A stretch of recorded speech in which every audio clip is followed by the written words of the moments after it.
ಮಕರ ಸಂಕ್ರಾಂತಿ ಹಿನ್ನೆಲೆ ಕೊಪ್ಪಳದಲ್ಲಿ ಪವಿತ್ರ ತುಂಗಭದ್ರಾ ನದಿಯಲ್ಲಿ ಸ್ನಾನ ಮಾಡಿ ಭಕ್ತರು ದೇವರ ದರ್ಶನ ಪಡೆದರು. ಗಂಗಾವತಿ ತಾಲೂಕಿನ ಚಿಂತಾಮಣಿಯಲ್ಲಿ ಭಕ್ತರ ದಂಡೆ ಆಗಮಿಸಿದೆ. ಇಲ್ಲಿನ ರುದ್ರಾಕ್ಷಿ ಮಂಟಪ, ಶ್ರೀಚಕ್ರ, ಕಾಶಿ ವಿಶ್ವನಾಥ ದೇವಾಲಯದ ದರ್ಶನ ಮಾಡಿ ವಿಶೇಷ ಪೂಜೆಯನ್ನ ನೆರವೇರಿಸಿದ್ದಾರೆ. ಅಲ್ಲದೆ ಶ್ರೀಚಕ್ರ, ಕಾಶಿ ವಿಶ್ವನಾಥ, ಅನ್ನಪೂರ್ಣೇಶ್ವರಿ, ಲಕ್ಷ್ಮೀ ನರಸಿಂಹ ದೇವರ ದರ್ಶನವನ್ನು ಭಕ್ತರು ಮಾಡಿದ್ದು, ಶ್ರೀ ಶಿವಾನಂದ ಭಾರತಿ ಚಿಂತಾಮಣಿ ಶ್ರೀಗಳು ವಿಶೇಷ ಪೂಜೆಯನ್ನ ನೆರವೇರಿಸಿದ್ದಾರೆ.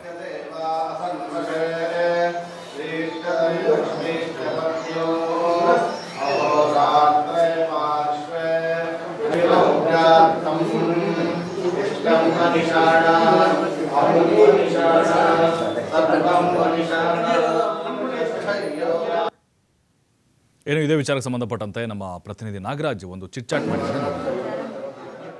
ಸಂಕ್ರಾಂತಿ ಹಬ್ಬ ಇವತ್ತು ಕೊಪ್ಪಳ ಜಿಲ್ಲೆಯಲ್ಲಿ ಮನೆ ಮಾಡಿರುತ್ತದೆ. ಇವತ್ತು ಈ ಕಾರಣಕ್ಕಾಗಿ ಭಕ್ತಾದಿಗಳು ಪವಿತ್ರವಾದಂಥ ತುಂಗಭದ್ರದ ನದಿಯಲ್ಲಿ ಇವತ್ತು ಸ್ನಾನ ಮಾಡಿ ವಿಶೇಷವಾದ ಒಂದು ದೇವರ ದರ್ಶನ ಪಡ್ತಿದ್ದಾರೆ. ಸ್ವತಃ ಅದ್ರ ಜೊತೆಗೆ ಇವತ್ತು ಕೊಪ್ಪಳ ಜಿಲ್ಲೆಯ ಇವತ್ತು ಗಂಗಾವತಿ ತಾಲೂಕಿನ ಚಿಂತಾಮಣಿಯ ಒಂದು ನಾವು ಇವತ್ತು ಮಠದಲ್ಲಿ ಇರುವಂಥದ್ದು. ಇವತ್ತು ಏನಂದರೆ ಭಕ್ತಾದಿಗಳು ಬಂದು ಇವತ್ತು ಮಠದಲ್ಲಿ ದರ್ಶನ ಪಡ್ತಿದ್ದಾರೆ. ಜೊತೆಗೆ ಇಲ್ಲಿನ ಇವತ್ತು ದೇವರ ದರ್ಶನ ಪಡೆದು ಪುನೀತರಾಗ್ತಿದ್ದಾರೆ. ಪಾಪಗಳು ಕೂಡ ನಮ್ಗೆ ಏನಂದರೆ ಪರಿಹಾರ ಆಗುತ್ತೆ ಅಂತ ಕೇಳ್ತಿದ್ದಾರೆ. ಸ್ವತಃ ನಮ್ಮ ಜೊತೆ ಚಿಂತಾಮಣಿಯ ಒಂದು ವಿಶೇಷವಾದ ಒಂದು ದೇವಾಲಯದ ಇಲ್ಲಿ ಶ್ರೀಗಳಿದ್ದಾರೆ. ಅವ್ರ ಜೊತೆ ಮಾತಾಡೋಣ. ಇವತ್ತಿನ ವಿಶೇಷ ಏನು ಮತ್ತು ಅದರ ಜೊತೆಗೆ ಚಿಂತಾಮಣಿ ಈ ದೇವಾಲಯದ ವಿಶೇಷ ಏನಂತ ಹೇಳಿ ಕೇಳೋಣ. ಸ್ವಾಮೀಜಿ, ಇವತ್ತು ಸಂಕ್ರಾಂತಿ ಹಬ್ಬ ಹಿಂದೂಗಳಿಗೆ ಬಹಳ ಪವಿತ್ರವಾದ ಹಬ್ಬ, ಈ ಬಗ್ಗೆ ತಾವೇ ಹೇಳ್ತಾರೆ. ಶ್ರೀ ಗುರುಭ್ಯೋ ನಮಃ. ಈ ಪ್ರಾಂತ್ಯದ ವಿಶೇಷತೆ ಏನು ಮತ್ತು ಸಂಕ್ರಾಂತಿ ಹಬ್ಬಕ್ಕೆ ಇವತ್ತು ಇಲ್ಲಿ ಹಲವಾರು ಜನ ಬರ್ತಾರೆ. ಇದರ ಮಹತ್ವ ಏನು ಅಂತಂದರೆ, ನಾವು ಈ ಪ್ರಾಂತ್ಯನ ಅಂದರೆ ವಿಜಯನಗರ ಸಾಮ್ರಾಜ್ಯದ ಸುತ್ತಲೂ ಇರತಕ್ಕಂತಹ ಈ ಪ್ರದೇಶನ ಕಿಷ್ಕಿಂಧ ಪ್ರಾಂತ್ಯ ಅಂತ ಕರಿತೀವಿ. ಅಂತಂದರೆ ರಾಮಾಯಣದಲ್ಲಿ ಹನುಮಂತ, ವಾಲಿ, ಸುಗ್ರೀವಗಳೆಲ್ಲ ಇದ್ದಿದ್ದಿಲ್ಲಿ ಅಂತ. ರಾಮ ಲಕ್ಷ್ಮಣರು ಸೀತಾನ್ವೇಷಣೆಗಾಗಿ ಈ ಕಿಷ್ಕಿಂಧ ಪ್ರಾಂತ್ಯಕ್ಕೆ ಬಂದಿರ್ತಾರೆ. ಇವತ್ತು ಸಂಕ್ರಾಂತಿಯ ವಿಶೇಷ ಏನು ಅಂತಂದರೆ, ಇದು ಉತ್ತರಾಯಣ ಪುಣ್ಯಕಾಲ ಇವತ್ತಿಂದ ಆರಂಭ ಅಂತ ಹೇಳ್ತೀವಿ. ಅಂದರೆ ಇದನ್ನು ಉತ್ತರಾಯಣವನ್ನು ಪುಣ್ಯಕಾಲ ಅಂತ ಕರಿತೀವಿ. ಅಂದರೆ ಯಾರು ಇವತ್ತಿಂದ ಸತ್ಕರ್ಮಗಳನ್ನು ಮಾಡ್ತಾರೆ ಅದು 2 ಪಟ್ಟು ಫಲ ಕೊಡುತ್ತೆ ಅಂತ ಹೇಳಿ.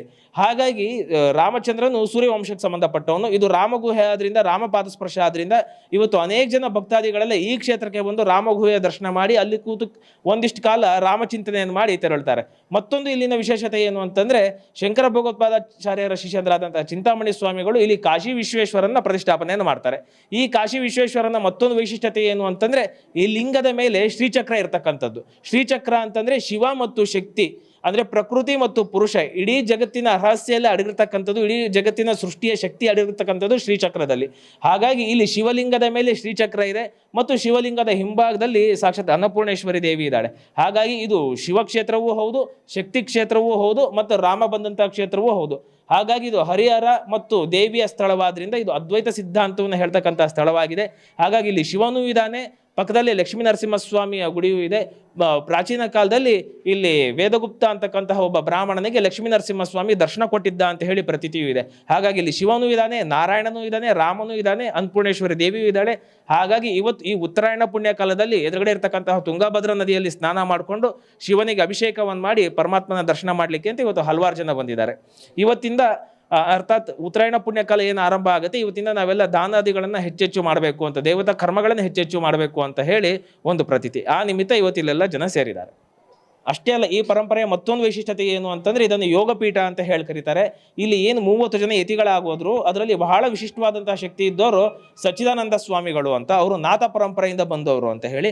ಹಾಗಾಗಿ ಇದನ್ನ ಯೋಗಪೀಠ ಅಂತಾನೆ ಹೇಳಿ ಕರೀತಾರೆ. ಯಾರು ಈ ಪೀಠಕ್ಕೆ ಪ್ರಾರ್ಥನೆ ಮಾಡಿ ಬೇಡಿಕೆಗಳನ್ನು ಇಡ್ತಾರೆ, ಖಂಡಿತವಾಗ್ಲೂ ಸತ್ಯವಾಗ್ಲೂ ಅವರ ಚಿಂತನೆಗಳು ದೂರ ಆಗುತ್ತೆ ಅಂತಕ್ಕಂಥದ್ರಲ್ಲಿ ಯಾವುದೇ ತರ ಅನುಮಾನಗಳಿಲ್ಲ. ಇವತ್ತಿಗೂ ಕೂಡ ನಮ್ಗೆ ಅನುಭವದಲ್ಲಿದೆ. ನಾವು ಈ ಮಠನ ಏನಾದ್ರು ನಡೆಸ್ತಿದ್ದೀವಿ ಅಂತಂದ್ರೆ ಕಿಂಚಿತೂ ನಮ್ಮ ಪ್ರಯತ್ನ ಇಲ್ಲ. ಈ ಮಠದಲ್ಲಿ ಹಿಂದೆ ಇದ್ದಂತಹ ಯತಿಗಳ ಶಕ್ತಿನೇ ಇವತ್ತಿನ ಮಠ ನಡೆಸ್ತಾ ಇದೆ. ಇಲ್ಲಿ ಬಂದಂತಹ ಅನೇಕ ಜನರು ಹೇಳೋಗ್ತಾರೆ, ನಾವು ರಾಮಗುಹೆಯಲ್ಲಿ ಕೂತು ಒಂದಿಷ್ಟು ರಾಮ ಜಪ ಮಾಡಿ ಹೋದ್ಮೇಲೆ, ಇಲ್ಲಿ ಪ್ರಾರ್ಥನೆ ಮಾಡೋದ್ಮೇಲೆ ನಮ್ಮ ಚಿಂತೆ ದೂರ ಆಗಿದೆ ಅಂತ ಹೇಳಿರೋರು ಸಾಕಷ್ಟು ಜನರಿದ್ದಾರೆ. ಇದರ ಎಲ್ಲರ ಅನುಭವವೂ ಹೌದು. ಇವಿಷ್ಟು ಅಂದರೆ ಶ್ರೀಗಳ ಮತ್ತು ಏನೇ ಆಗಲಿ ಭಗವಾನ್ ಶ್ರೀರಾಮಚಂದ್ರನ ಮತ್ತು ಜೊತೆಗೆ ಆಂಜನೇಯನ ಚಿಂತೆಯನ್ನು ದೂರ ಮಾಡಿದಂಥ ಈ ಸ್ಥಳ ಇದೀಗ ಭಕ್ತರ ಚಿಂತೆಯನ್ನು ದೂರ ಮಾಡುತ್ತೆ ಮತ್ತು ಭಕ್ತರ ಒಂದು ಕಷ್ಟಗಳನ್ನು ನಿವಾರಿಸುವಂಥ ಪವಿತ್ರ ಸ್ಥಳ ಅಂತೇಳಿ ಇಲ್ಲಿ ಶ್ರೀಗಳ ಮಾತು.